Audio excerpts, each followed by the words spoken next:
Preview. Preview. Preview. Preview. Preview. Bonjour et bienvenue sur ce vlog Vidéo Plus, par tous les temps et en tout lieu, au service de vos plus belles images. Je suis aujourd'hui à Puteaux, au sein de Sony France, dans l'atelier du broadcast, des cartes électroniques, des cartes et un très beau mélangeur, le MVS 3000. Avec aujourd'hui François, spécialiste produit, donc qui va nous donner quelques explications sur ce mélangeur broadcast. Et là, broadcast, cela signifie vraiment quelque chose. Bonjour Gérard, bonjour à tous. Merci de nous donner la parole sur votre antenne.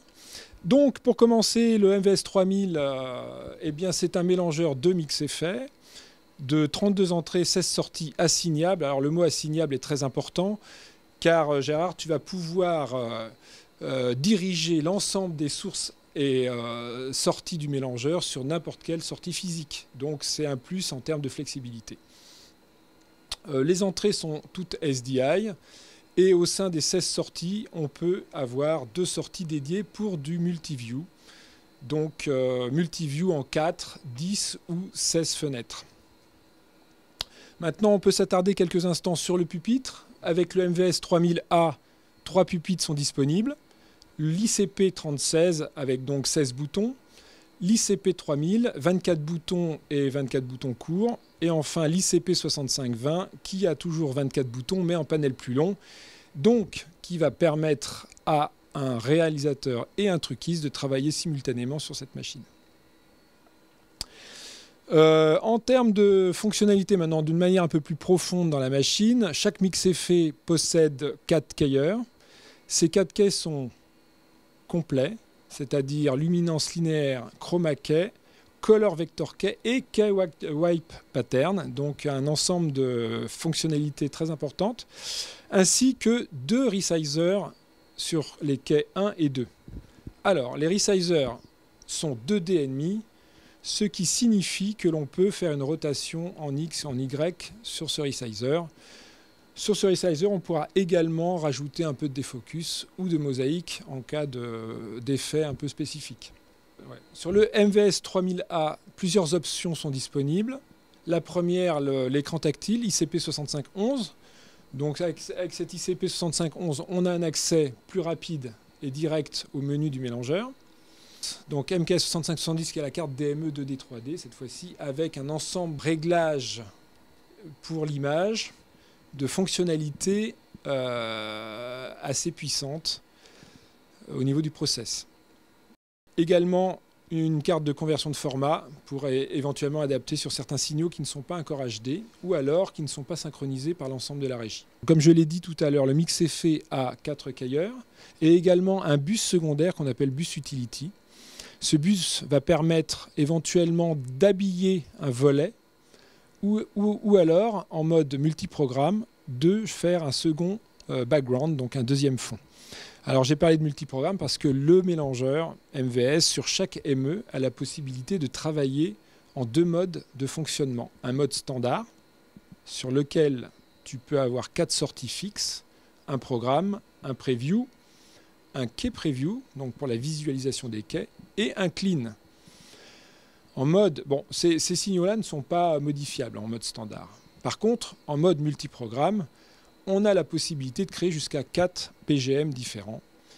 Donc très flexible, avec une possibilité d'assigner les quais comme on le souhaite, quai 1, quai 2, quai 1, quai 3, comme on le souhaite, ou alors de changer le fond, de ne plus avoir le clean comme fond, mais un bus justement utile secondaire que l'on appelle utility bus.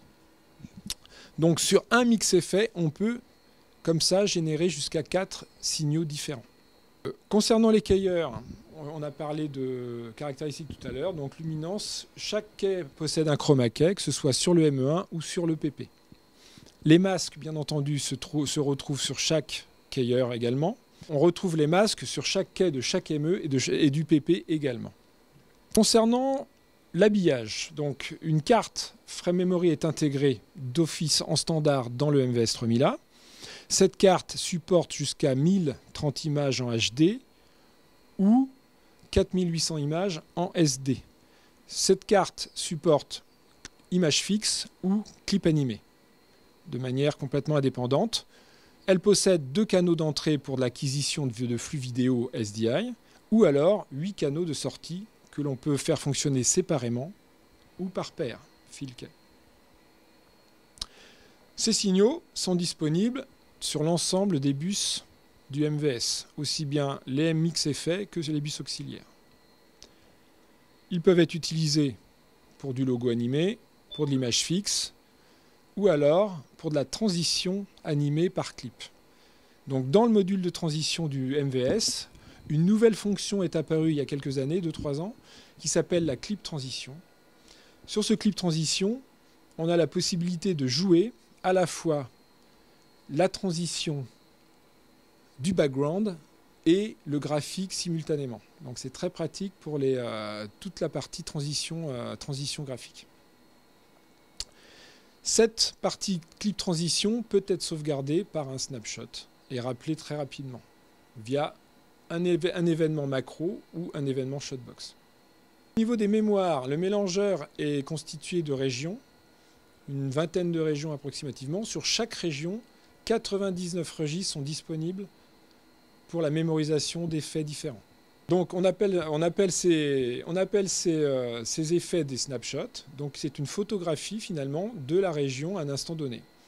Si on veut appliquer des effets un peu plus animés, à ce moment-là, on appelle des effets type timeline sur lesquels on pourra mettre une succession d'événements que l'on appelle des keyframes et pouvoir faire une animation beaucoup plus puissante qu'un simple snapshot. De même, pour les effets, 99 registres sont disponibles par région. Donc des régions peuvent être le PP, le ME1 ou alors même les frame memory. Donc faire une suite d'images animées sur une timeline, par exemple.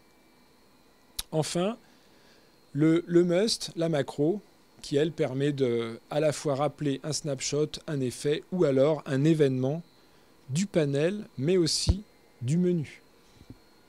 Au niveau interfaçage, le système permet de contrôler jusqu'à 4 serveurs ou VTR magnétoscopes différents. Donc rappel de clips en protocole VDCP ou protocole ODTX.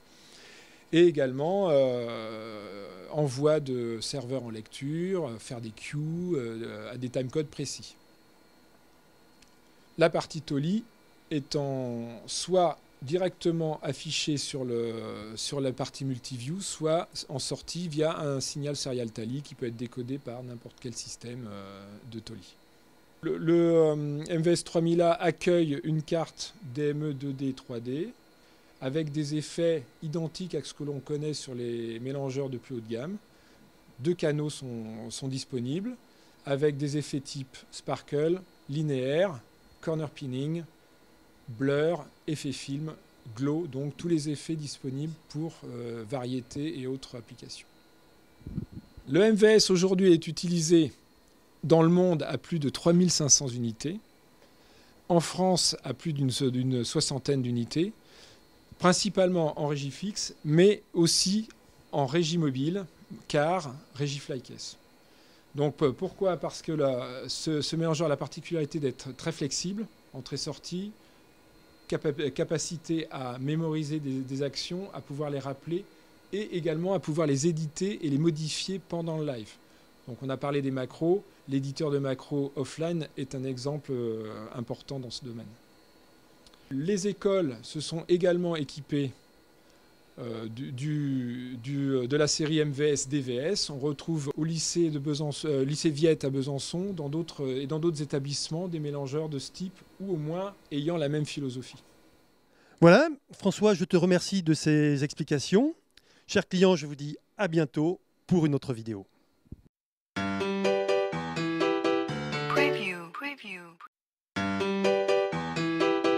Preview, preview. Preview, preview. Preview, preview. Preview, preview.